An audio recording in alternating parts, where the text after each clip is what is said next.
नमस्कार दोस्तों, बाल टू बेंच एकेडमी में मैं आप सबका हार्दिक स्वागत करता हूं। उत्तर प्रदेश पंचायत राज अधिनियम 1947 के संदर्भ में चल रही चर्चा को आगे बढ़ाते हुए आज हम उसकी धारा 14 और 14 का की विषय में कुछ चर्चा करेंगे।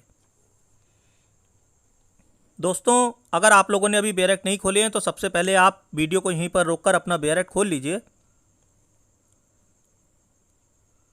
अब हम बेरेक्ट से शुरू करते हैं। सेक्शन 14 रिमूवल ऑफ प्रधान, यानी कि प्रधान का हटाया जाना। अगर कोई प्रधान अपने पद पर सुशोभित है तो उसको हटाना, कि उसको हटाया कैसे जाएगा, तो इसकी उपधारा 1 पढ़ते हैं। ग्राम सभा ऐसी बैठक में जो इस प्रयोजन के लिए विशेष रूप से बुलाई जाए, जिसकी कम से कम 15 दिन की पूर्व सूचना दी जाए, ग्राम सभा के उपस्थित और मतदान करने वाले सदस्यों के 2/3 बहुमत से प्रधान को हटा सकती है। यानी कि ग्राम सभा हटाएगी, उसके लिए बैठक करेगी, मीटिंग। ठीक है, मतलब ग्राम सभा ग्राम प्रधान को हटाने के लिए एक मीटिंग बुलाएगी इसी पर्पज से, और उसकी कम से कम 15 दिन पूर्व सूचना देगी, यानी कि नोटिस दे देगी, और उसमें ग्राम सभा के उपस्थित और मतदान करने वाले सदस्यों के 2/3 बहुमत से प्रधान को हटा सकती है। अगर 2/3 से कम बहुमत होगा तो नहीं हटा पाएगी। तो आपको इसमें 2 पॉइंट याद रखने हैं, एक 15 दिन की पूर्व सूचना और दूसरा 2/3 बहुमत। ठीक है, इतना आपको समझ में आ गया। मैं फिर से रिपीट कर दे रहा हूं, प्रधान को हटाए जाने के संदर्भ में धारा 14 में प्रावधान किया गया है। हम जो पढ़ रहे हैं धारा 14, ये प्रधान को हटाए जाने के, यानी कि प्रधान का रिमूवल करने के लिए उपबंधित की गई है। अब इसमें प्रश्न ये उठता है कि प्रधान को कौन हटाएगा, तो उसे हटाएगा ग्राम सभा। ग्राम सभा हटाएगी और हटाने के लिए मीटिंग करेगी। उस मीटिंग की 15 दिन से पहले कम से कम 15 दिन पूर्व की सूचना देगी, और फिर उसमें जो सदस्य अपीयर होंगे तो कम से कम 2/3 बहुमत से प्रधान को हटा सकती है। आगे आते हैं उपधारा 1 का पर।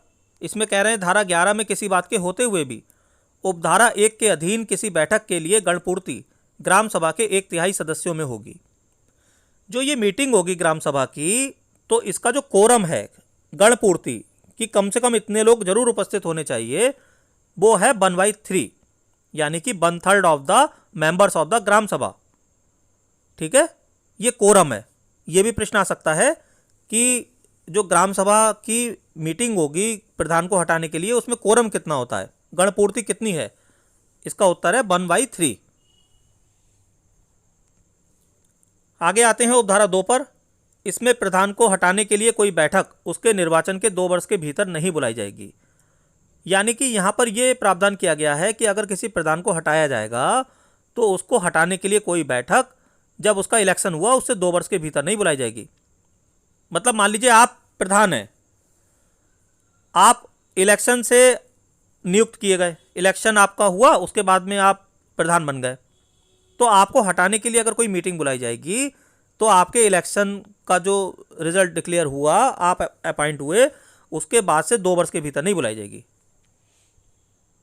आगे आते हैं उपधारा 3 पर। यदि बैठक में गणपूर्ति के अभाव के कारण प्रस्ताव पर विचार न किया जाए, यानी कि जो गणपूर्ति है 1/3 वो पूरी नहीं हो पाई, सदस्य कम आए, 1/3 सदस्य आ ही नहीं पाए, तो गणपूर्ति पूरी नहीं हुई, तो गणपूर्ति के अभाव के कारण अगर प्रस्ताव पर विचार नहीं किया गया, अथवा वह अपेक्षित बहुमत न होने के कारण पारित ना हो पाए, यानी कि जो 2/3 बहुमत से पारित होना था वो 2/3 सपोर्ट नहीं मिल पाया, तो उसी प्रधान को हटाने के लिए बाद में कोई बैठक पूर्ववर्ती बैठक के दिनांक से 1 वर्ष के भीतर नहीं बुलाई जाएगी। तो उस बैठक में तो जो प्रधान को हटा नहीं पाए, तो अगली बैठक जो है उस बैठक के 1 साल के भीतर नहीं बुलाई जाएगी दोबारा। देखिए दोस्तों, ये धारा 14 प्रारंभिक परीक्षा एवं मुख्य परीक्षा दोनों के दृष्टिकोण से अत्यधिक महत्वपूर्ण है।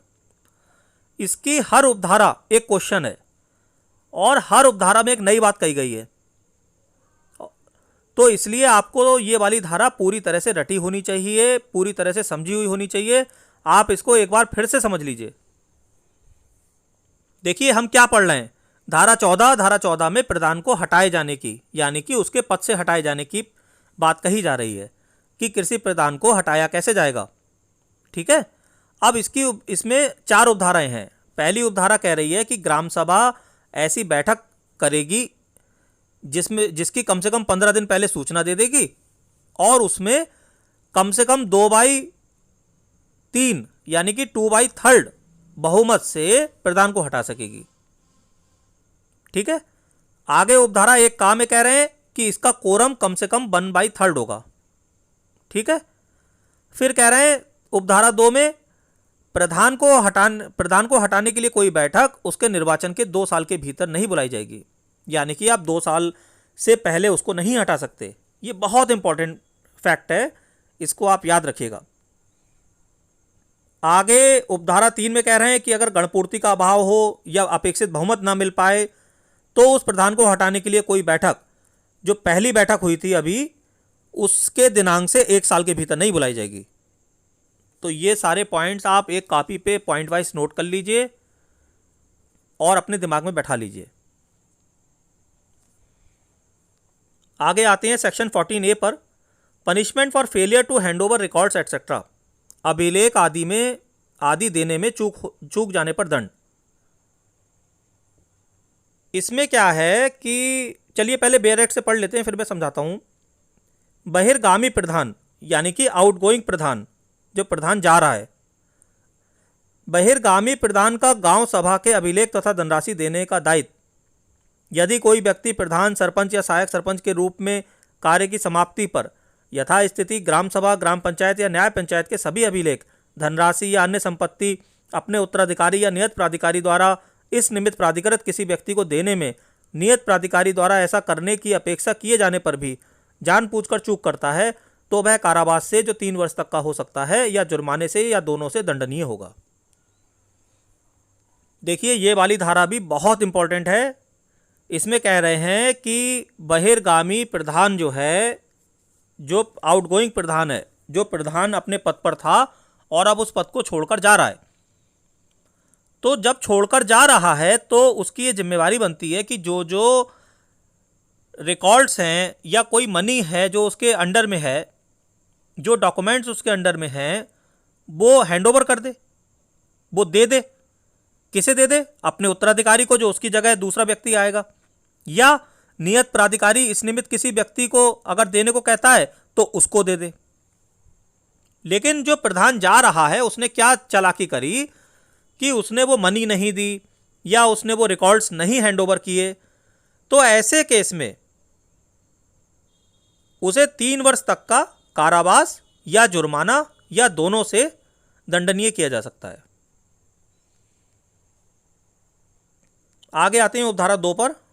इसमें कह रहे हैं कि उपधारा 1 के प्रावधानों पर प्रतिकूल प्रभाव डाले बिना कोई ऐसी धनराशि नियत प्राधिकारी द्वारा तदर्थ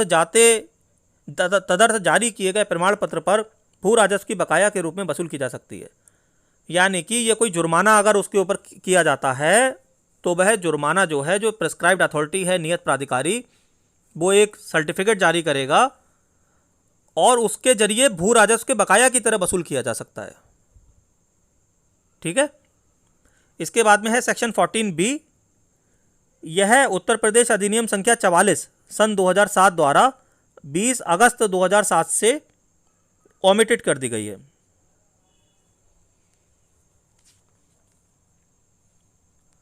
तो दोस्तों ये वाली धारा आपको समझ में आई। देखिए धारा 14 में प्रधान को हटाए जाने का प्रावधान किया गया है और धारा 14 का में जो प्रधान हटाया जा रहा है उसके कंट्रोल में जो मनी है, जो रिकॉर्ड्स हैं, उनको हैंडओवर करने की बात की जा रही है।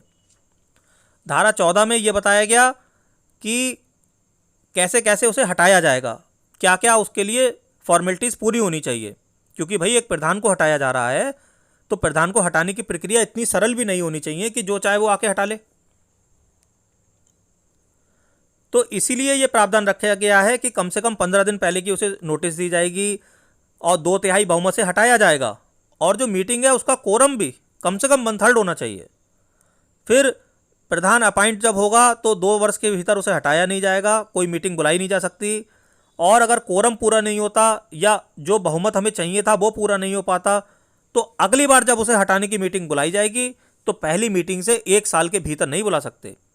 और ऐसे ही 14 का में कह रहे हैं कि जो प्रधान बहिर्गामी है, आउटगोइंग है, तो वो गांव सभा के अभिलेख और धनराशि देने के लिए दायित्वाधीन है।